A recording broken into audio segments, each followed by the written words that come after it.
ایک تو انہوں نے کہا کہ یہ جو 9 مئی میں ملوث لوگ تھے، جو کردار تھے، ان کو عوام نے مسترد کیا، اور انہوں نے جب وہاں پہ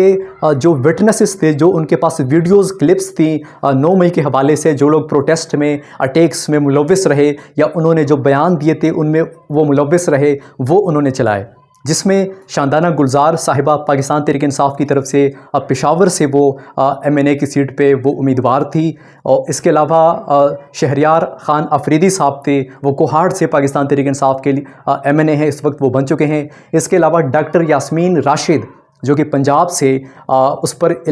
پر کیس بھی لگا ہے اس وقت کہ وہ سیٹ نواز شریف کے مقابلے میں ڈاکٹر یاسمین صاحبہ نے جیتی ہے، اور وہ آگے جا کر اس پر فیصلہ آنا ہے۔ لیکن یہ جو باتیں تھیں DG ISPR صاحب کی، وہ اور جو انہوں نے خود وہاں پہ جو ثبوت کے طور پر جو ویڈیو چلائیں، وہ لوگ تھے جو الیکشن جیت کر آئے ہیں، اور یہ الیکشن 8 فروری کے الیکشن تھے۔ تو اب یہاں پہ سوال یہ اٹھتا ہے کہ اگر ان دونوں چیزوں کو ہم دیکھیں تو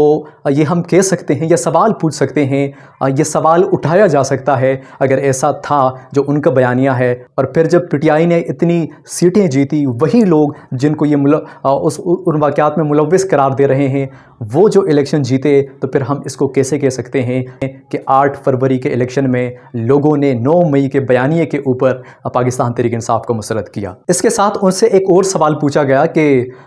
جو کمیشن کی بات کر رہا ہے پاکستان تحریک انصاف، اور جو 9 مئی کے واقعات ہوئے، اور پاکستان تحریک انصاف کلیم کرتی ہے کہ یہ ان میں ملوث نہیں تھے، اور وہ اس کا جواز بھی پیش کرتے ہیں کہ ہم چاہتے ہیں کہ اس کے اوپر جوڈیشل کمیشن بنایا جائے، اور وہ انویسٹیگیٹ کرے کہ ان تمام معاملات میں اس کا آخر ماسٹر مائنڈ کون تھا، اور کون کون لوگ اس میں ملوث تھے، اس کی تحقیق ہونی چاہیے۔ اس پر پہلے تو جو پہلا سیکشن تھا، اس میں تو DG ISPR صاحب نے کہا کہ سب کچھ واضح ہے، کمیشن بنانے کی ضرورت نہیں ہے، کیونکہ سب کچھ واضح ہے، عوام نے دیکھا، ہم نے اپنی آنکھوں سے دیکھا کہ اس میں پاکستان تحریک انصاف کے لوگ ملوث تھے۔ لیکن بعد میں جب دوبارہ سے پھر سے اسی کے اوپر بحث چھڑی، تو انہوں نے کہا کہ اس پر اگر جوڈیشل کمیشن بنتا بھی ہے تو بن جائے، ہمیں اعتراض نہیں ہے، لیکن وہ انویسٹیگیٹ کرے 2000 اس سے پہلے جو واقعات ہوئے، یعنی کہ پاکستان تحریک انصاف یہاں تک کیسے پہنچی۔ اس میں 2014 کا دھرنا بھی ہے، کیونکہ وہ پاکستان تحریک انصاف کی سیاست میں ایک اہم موڑ تھا، ایک اہم مقام تھا، جہاں سے انہیں پاپولیرٹی ملی۔ اس کے اوپر پاکستان تحریک انصاف کا ریئیکشن بھی آ چکا ہے، اور وہ جوڈیشل کمیشن کے اوپر ان کا جو رد عمل آیا ہے، وہ کہتے ہیں کہ جوڈیشل کمیشن بنایا جائے، لیکن جوڈیشل کمیشن 2014 کا جو دھرنا تھا اس کی بھی تحقیقات کرے، اور اس کے ساتھ جوڈیشل کمیشن عمران خان کو جو غیر قانونی طریقے سے ہائی کورٹ کے اندر سے اغوا کیا گیا اس کی بھی تحقیقات کرے، اور جو سائفر کا معاملہ تھا، عمران خان صاحب کی حکومت کو گرانے کا معاملہ تھا، امریکہ کے ملوث ہونے کا معاملہ تھا، اس کی بھی تحقیقات کرے۔ اور اس کے علاوہ پاکستان تحریک انصاف نے ایک اور بھی مطالبہ کیا ہے جوڈیشل کمیشن کے اوپر کہ اگر جوڈیشل کمیشن بنتی ہے تو جو ججز اس میں بیٹھیں گے، انویسٹیگیٹ کریں گے، ان کو اور ان کی فیملی کو تحفظ فراہم کیا جائے۔ اس کے ساتھ ایک اور اہم سوال DG ISPR صاحب نے مسنگ پرسنز کے حوالے سے کیا گیا، اس پر ان کا کہنا تھا کہ پاکستان میں تقریباً جو ہمارے پاس فیکٹس موجود ہیں، جو نمبرز موجود ہیں، 10,000 لوگ اس وقت تقریباً مسنگ ہیں۔ اس میں ہم 80% لوگوں تک پہنچ چکے ہیں، اور وہ جو ہمارا کمیشن اس کے اوپر بنا ہے وہ اپنا کام کر رہا ہے۔ اب باقی جو 20% لوگ بنتے ہیں،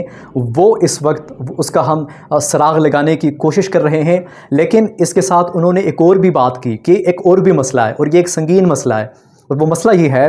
کہ جو لوگ مسنگ نہیں ہوتے، یعنی کہ وہ کسی جو دہشت گرد تنظیم ہے ان کی طرف چلے جاتے ہیں، اور بعد میں وہ مسنگ پرسن کے کھاتے میں ان کے رشتہ دار ان کو شامل کرتے ہیں، اور عوام کو یہی پیغام ملتا ہے کہ یہ مسنگ پرسن ہے، لیکن حالانکہ وہ کسی دہشت گرد تنظیم میں شامل ہو چکے ہوتے ہیں، اور یہ بھی ایک بہت بڑا مسئلہ ہے، اور اس پر انہوں نے بات کی۔ اس کے علاوہ آج دوسرا کیس جو چلا، ججز کا معاملہ تھا، 6 ججز اسلام آباد ہائی کورٹ کے، اور انہوں نے جو مداخلت کا کیس ان کے سپریم کورٹ کے ازخود نوٹس کے اوپر لگائے، اس کی سماعت تھی، اور اس سماعت میں آج اور بھی چیزیں واضح ہوئی۔ ایک تو یہ کہ جسٹس اطہر من اللہ نے کہا کہ مداخلت ہوتی ہے اور ہم 75 سالوں سے جھوٹ بول رہے ہیں۔